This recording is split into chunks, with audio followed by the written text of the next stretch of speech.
Hey guys, Arvel from Pixel Party here, and today I'd like to show you an application that will allow your viewers in your virtual concert on Twitch to interact with your visuals in real time.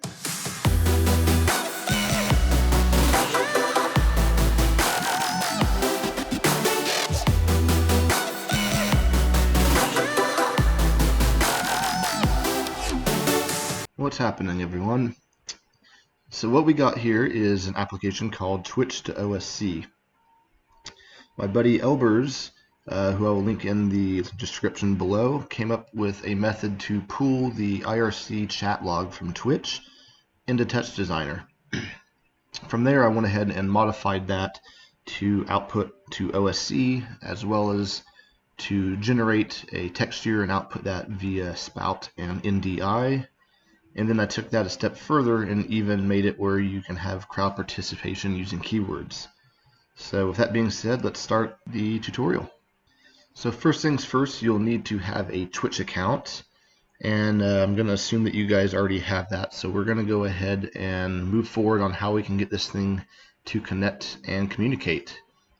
So up at the top, we have our viewer over here on the right. You can choose between the keyword modifier, the video previewer, and your OSC and DMX output preview window. Below that we have a text field that tells you exactly how you can get your authentication token, and what you'll need to do is follow this URL posted up here, and I already got that pulled up over here, and you should get a screen like this, and you'll hit connect. For the first time subscribers to this authentication method, there'll be an additional step saying, do you wish to turn this feature on? Do you want to hit yes? Once that's done, you want to copy this entire string like so. Don't add any spaces. Don't cut off this first part. Copy the whole thing. What we'll do next is we're going to paste that into our auth token field. Below that, we'll want to enter your channel name in all lowercase, and below that you want to enter in your nickname in all lowercase. I found that the nickname and channel name are typically the same thing, so in my case it is. Once that's done, you'll see another text string below saying hit the Twitch on button in the bottom right corner. So once that's done, if we click on, we should now be linked up with our Twitch account. So right now we are in our settings screen, so I'm going to go ahead and click on settings to take us back to our main home screen. And as you see right now, there's nothing in here, there is no current messages. So let's see if we can get some messages to populate. I'm going to go ahead and pull up my Twitch account, which is going to start to look like Inception here in any second. And I'm going to type in a message. Hello world. So here we have our chat log, just like you would typically see inside of Twitch. But if we come back to our program, you can see it's now showing up in here as well. And then back in Arena, I have a text block selected, and notice it says hello world inside the text block. So if I go back into Twitch and I change this to hello, then go back into Arena, notice it's now showing hello in there as well. So I got a text block here with a particle system built into it. So it gives it a little more animation, kind of shows you what you can do, how creative you want to take it. On top of having a text block, we're also outputting a texture via NDI and Spout. So if you go to your sources, scroll to the bottom, you'll see your NDI servers, you'll say Twitch To OSC, and then your Spout servers is Twitch To OSC. Already got one loaded. And if we come back into our settings window and hit video preview, notice it says hello down here.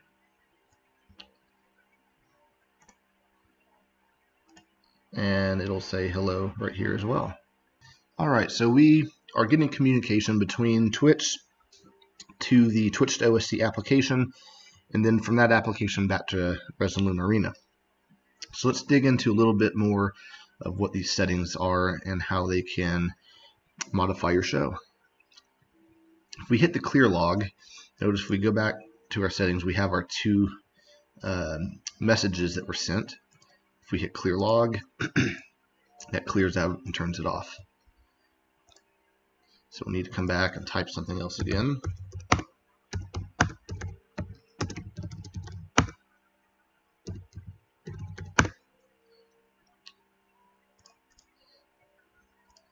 And there it is, it all populates.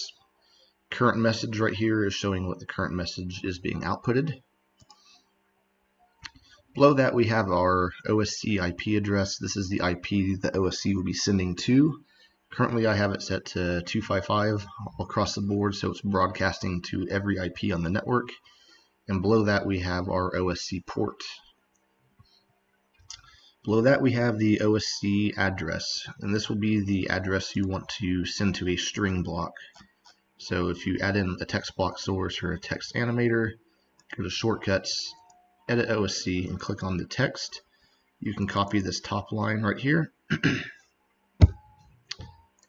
paste that in here, and now anytime a message is being sent, it'll push out to that OSC string and then update into your compositing application of your choice. Below that we have our text color. So if you want to make this white, for instance, we now have white. Below that we have different fonts. You can make it bold or italic. You can hit auto size, and this will auto size your text to fill up the entire composition size. You can manually set the size of the text this way as well.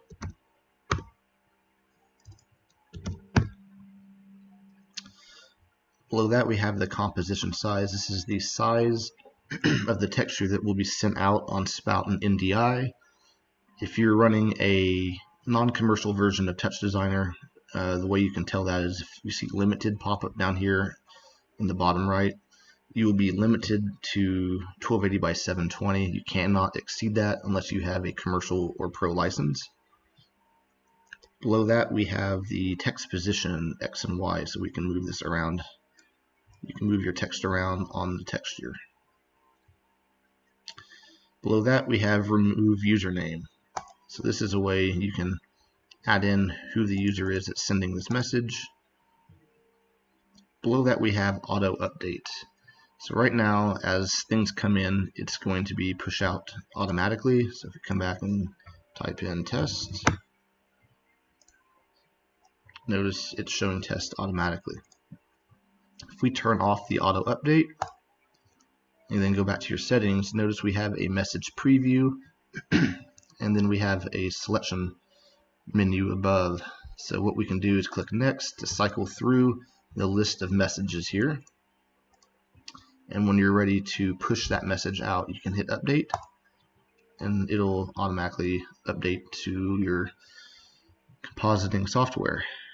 You can also type in the number if it's quicker. If you know you want number 4, you can hit 4. You're now previewing message 4, and when you're ready you can hit update and it'll push out. If you hit reset, it'll reset your count back to 0. You can hit update, and that's a quick way just to turn everything off. Twitch has a really good profanity filter built in, so I would take advantage of using that if the show you're using is sensitive to language. Above this we have the ability to send messages back to Twitch. So if we open up our Twitch window, you can see our chat log, and if we type in whatever message you want and hit send, notice it just sent that into the chat log as well. I would highly recommend having this running on a separate computer than what you're currently broadcasting, streaming with, and VJing with. That's a lot of network traffic going over a single port, so this is a good way to have another member involved in your production that's just moderating and picking and choosing what's actually going on the screen. This way you're not just getting a bunch of spam thrown up. You can actually pick and choose the messages that you like and then choose to display those. Alright, so for the remainder of this tutorial, we're going to go ahead and keep auto update turned on just for ease of use. Below the auto update, we have a hold time between keywords. So regardless if auto update is turned on or off, we have a whole separate section of this application that only deals with keywords. The keywords are not going to be moderated. They just first come first serve on that, but you can put a hold timer in between that. So if you don't want people changing a color 3 times in 1 second, which I don't know how that would be possible, but if you want to slow people down, you can apply a hold in between these keywords. So as people are typing in keywords, it's not going to change it for the duration of this. It'll hold it for the duration of this time specified. So if you put 5 seconds, you do a color change, there's not going to be any other keywords being processed, no color changes are going to happen for 5 seconds. Then it'll listen for the next keyword. For this tutorial, let's just set it down to 1 second. And then below that, we are also outputting DMX. So you can choose the net, subnet, and universe that DMX will be going out to. This is a great way to maybe trigger cue stacks inside of a lighting desk, or just modify LED fixtures you may have built into your virtual concert as well. Alright, so that's pretty much the settings on the left. If we click on output, you can see what the current OSC is being outputted. So right now we're outputting to this text block, and this is the value being sent. Below that we have our DMX, and these are channels 1 through 25. Currently nothing is being sent. So now let's jump over to our keywords. This is where it gets fun. We currently have 25 keywords built in. If I'm getting a bunch of requests saying that 25 isn't enough, we can always add more. I think 25 is a great starting point. And you can always erase, update, and change on the fly.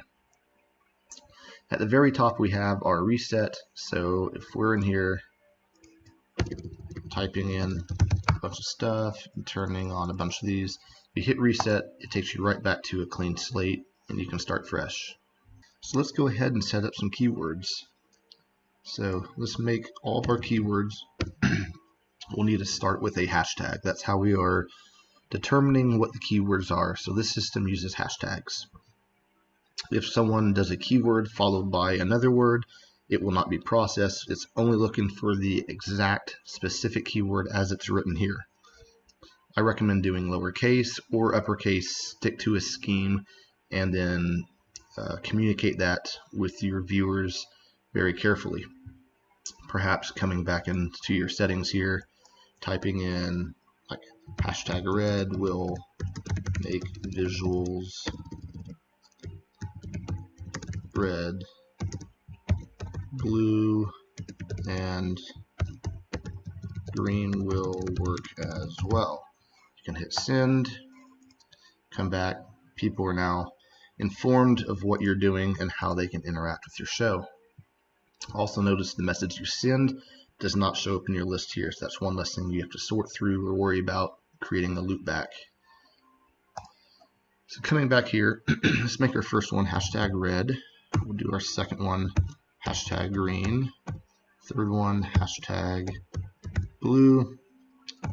Let's also do maybe a hashtag strobe and a hashtag bounce and a hashtag rainbow. So here's some modifiers we can use. And I got the seamless loop playing right here, and if I go to our layers menu, you can see I already have a few colorize effects turned on. We're just turning the scene red, green, and blue. So what we'll want to do is go to our shortcuts, edit OSC, and for this example I'm just going to use the bypass toggle on this, and I'm going to select the top string for the OSC address. I'm going to come back into here, and currently these modifiers are bypass, which is how we want it. We want it to be turned off until someone specifies to turn it on. So right now the off value actually needs to be 1 because 1 means that it is bypassed. and then I want these to be turned on by unbypassing it, so I'm going to set them to 0. And then also over here on the far right is our DMX channel. So obviously keyword 1 is going to be DMX channel 1, so on and so forth. And what we're doing is just a simple 0 to 255 upscale conversion. So whatever value you're using for your 0 to 1 float on OSC is going to be multiplied by 255, and that'll be your DMX value. When these keywords are turned off over on the left-hand side, your DMX channel and OSC address is going to default to whatever your off position is specified to over here. So if that means you're trying to do two things at once with your DMX channel and your OSC, you need to make sure that 0 or 1, whatever the case may be, is going to, like, full or off, is going to be full or off for both your DMX and your OSC. Otherwise, you'll need to make sure DMX is on a different modifier than what your OSC is. You might not get the results you're trying to achieve. So going back up here to the OSC red, I'm going to go ahead and change my address now and paste in the one we just copied, so you can see there. And I'm going to go ahead and do the same thing for green and blue. I know that these colorize just changes by the numbering system. So 2 is going to be green, 3 is going to be blue. If we go to our composition, I got a few other effects turned on. I have a fisheye that's going to bounce to the beat. We have a strobe, and then we have an automated hue rotate. So if we go back into our OSC shortcuts, we click on, let's say, fisheye. This is going to be our bounce effect. If we click on strobe, that will be our strobe effect. And finally, our hue rotate will be our rainbow effect.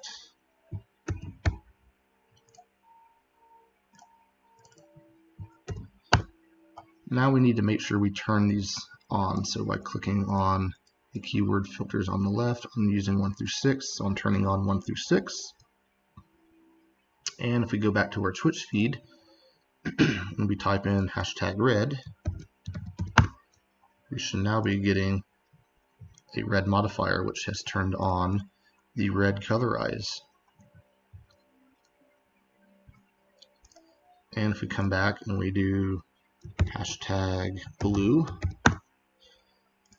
we're now getting blue.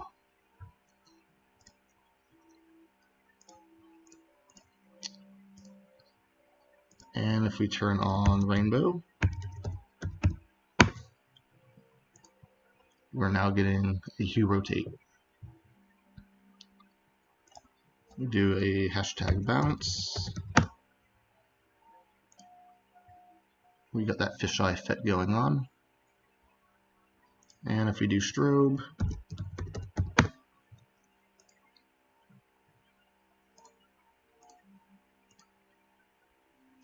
helps if I spell it right. There we go, we have strobe.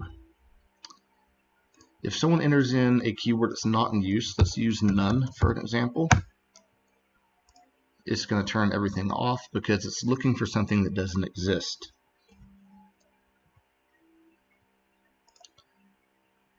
So notice nothing's happening right now because none was not in the keywords that we specified. Let's go ahead and put it back on red. And if we come up here and we turn this keyword modifier off, notice it turns your red off. So this is a good way to have modifiers set up through various portions of your performance, and you can choose when to turn them on or off. That way you're not giving control away to the entire show for the entirety of the show. Another way you can do this, if there's a lot of stuff going on and you're kind of getting overwhelmed, you can just come down to the bottom and it says keyword output on, and that'll disable all of these. Turn it back on. This is a quick way, instead of doing individuals, if you just want to turn all the keywords off at once, you can hit and they'll turn it off. The keywords are only going to work one at a time, so just set up a bunch of different modifiers and you can pick and choose which ones are turned on, which ones are turned off, but only one of these can be active at a time. These, kind of going back to what I said earlier, these are not going to be moderated like you would be able to on the actual text coming through. So it just comes in first come, first serve. If you click on OSC output on, off, that's how you can turn off just OSC, which allows video and DMX to also still be outputted. Video output turns off. Notice strobe went away over here as we turned off our video. And then DMX will turn the DMX output on or off as well. Save saves. These are your system resources being used by this program. And at any point you're lost or confused and want to know what the parameters do, you can click this little question mark down here, and then any of these guys that turn orange you should be able to click on, and it'll give you a pop-up explaining what that parameter does.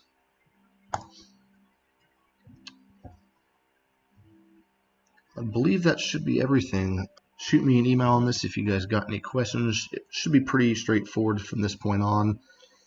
I have noticed that Twitch will time bots out occasionally if you go 5 or 10 minutes without any activity on your IRC stream. If that happens, just quickly toggle Twitch off back to on. That should fix that.